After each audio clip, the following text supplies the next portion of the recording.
Hai semua, selamat datang di dunia analisis data modern, di mana teknologi dan ilmu pengetahuan bersatu untuk mengungkap misteri waktu. Kami Niko dan Nino akan memandu teman-teman semua untuk mengenal lebih jauh mengenai topik yang menarik ini. Hari ini kita akan membahas salah satu alat terkuat dalam analisis runtun waktu, neural network. Siap untuk petualangan ilmu pengetahuan ini? Yuk, kita mulai. Neural network, atau jaringan saraf tiruan, adalah model komputasi yang terinspirasi oleh otak manusia. Mereka belajar dari data dan mampu mengenali pola-pola kompleks. Keren kan? Analisis runtun waktu adalah cara untuk memahami data yang dikumpulkan secara berurutan dari waktu ke waktu. Misalnya, kita bisa menganalisis harga saham, suhu, atau penjualan produk sepanjang bulan atau tahun. Ketika neural network digunakan dalam analisis runtun waktu, mereka bisa memprediksi tren masa depan dengan akurasi tinggi. Bayangkan, kita bisa memprediksi harga saham, ramalan cuaca, atau bahkan permintaan produk di masa depan. Menakjubkan bukan? Misalnya, kita ingin memprediksi harga saham. Kita ambil data historis, latih model neural network kita, dan voila. Prediksi harga saham untuk beberapa hari ke depan pun muncul. Dengan alat ini, kita bisa membuat keputusan investasi yang lebih baik. Dengan memahami cara kerja neural network dalam analisis runtun waktu, kita bisa membuka peluang baru dalam berbagai bidang. Jadi, tunggu apa lagi? Yuk kita bahas lebih lanjut.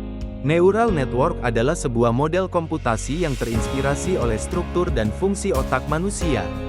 Ini terdiri dari jaringan neuron buatan, artificial neurons, yang saling terhubung dalam lapisan-lapisan. Setiap neuron menerima input, memprosesnya melalui fungsi aktivasi, dan mengirimkan output ke neuron lainnya. Jaringan saraf dapat digunakan untuk tugas-tugas seperti klasifikasi, prediksi, dan pengenalan pola. Mereka belajar dari data dengan menyesuaikan bobot dan bias mereka selama proses pelatihan, sehingga mereka dapat menghasilkan output yang akurat bahkan untuk data yang belum pernah mereka lihat sebelumnya. Terdapat berbagai jenis arsitektur neural network, seperti feed-forward, convolutional, recurrent, dan masih banyak lagi, masing-masing dirancang untuk menangani jenis masalah tertentu. Di dalam neural network, terdapat beberapa komponen penting yang bekerja bersama untuk memproses dan menganalisis data. Berikut adalah beberapa komponen utama. Yang pertama neuron. Neuron merupakan unit dasar dari neural network yang berfungsi untuk menerima input, memprosesnya menggunakan fungsi aktivasi, dan menghasilkan output. Input dapat berasal dari neuron-neuron sebelumnya atau dari sumber eksternal seperti data masukan. Yang kedua bobot atau weight. Setiap sambungan antara neuron memiliki bobot yang mengatur seberapa pentingnya input tersebut bagi neuron tersebut. Bobot-bobot ini disesuaikan selama proses pelatihan untuk mengoptimalkan kinerja jaringan. Yang ketiga adalah bias yang merupakan nilai tambahan yang ditambahkan ke input sebelum diteruskan ke fungsi aktivasi. Bias membantu jaringan untuk belajar pola yang lebih kompleks dan fleksibel. Fungsi aktivasi mengonversi hasil penjumlahan dari input dan bobot-bobotnya menjadi output yang sesuai. Beberapa fungsi aktivasi umum termasuk sigmoid, ReLU, rectified linear unit, dan tangen hiperbolik. Komponen yang kelima adalah layer. Neuron-neuron dalam neural network dikelompokkan menjadi lapisan-lapisan atau layer. Ada 3 jenis lapisan utama, lapisan input, lapisan tersembunyi, dan lapisan output. Lapisan tersembunyi adalah lapisan di antara lapisan input dan output di mana pemrosesan sebagian besar terjadi.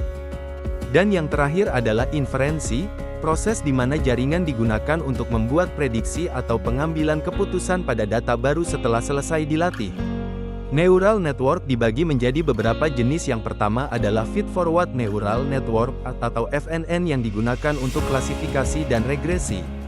Yang kedua convolutional neural network atau CNN yang dirancang khusus untuk mengolah data grid seperti gambar. NN lainnya adalah recurrent neural network atau RNN yang dirancang untuk menangani data urutan seperti teks atau data deret waktu. Dan yang terakhir adalah long short-term memory atau LSTM networks yang dapat mengatasi masalah menghilangnya gradien yang sering terjadi dalam RNN biasa. Terdapat 3 lapisan dalam artificial neural network, yaitu input layer, yaitu lapisan dari beberapa neuron yang akan menerima sinyal dari luar kemudian diteruskan ke neuron lain yang ada pada jaringan, sesuai dengan cara kerja sel saraf sensorik. Hidden layer, yaitu lapisan tiruan dari sel-sel saraf konektor pada jaringan saraf biologis. Berfungsi untuk meningkatkan kemampuan jaringan, dan output layer yaitu lapisan yang menyalurkan sinyal keluaran hasil proses jaringan berupa tiruan dari sel-sel saraf motorik pada jaringan saraf biologis.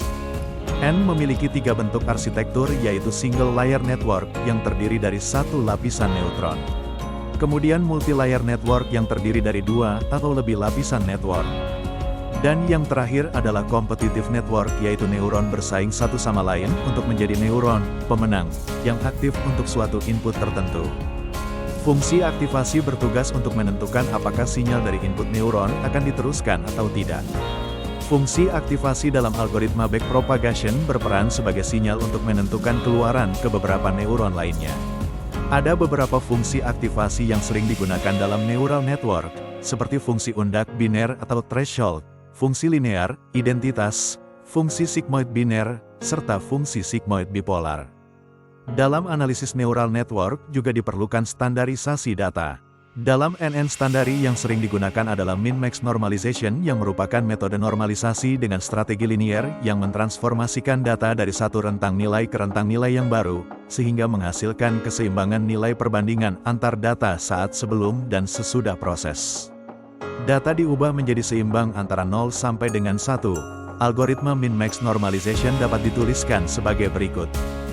Backpropagation merupakan teknik untuk menghitung gradien atau turunan dari fungsi kesalahan yang diterapkan pada jaringan N yang dilakukan dengan menghitung nilai kesalahan antara nilai target dan keluaran yang dihasilkan oleh jaringan, kemudian menghitung gradien dan memperbarui bobot dan bias pada setiap neuron dengan menggunakan algoritma backpropagation neural network.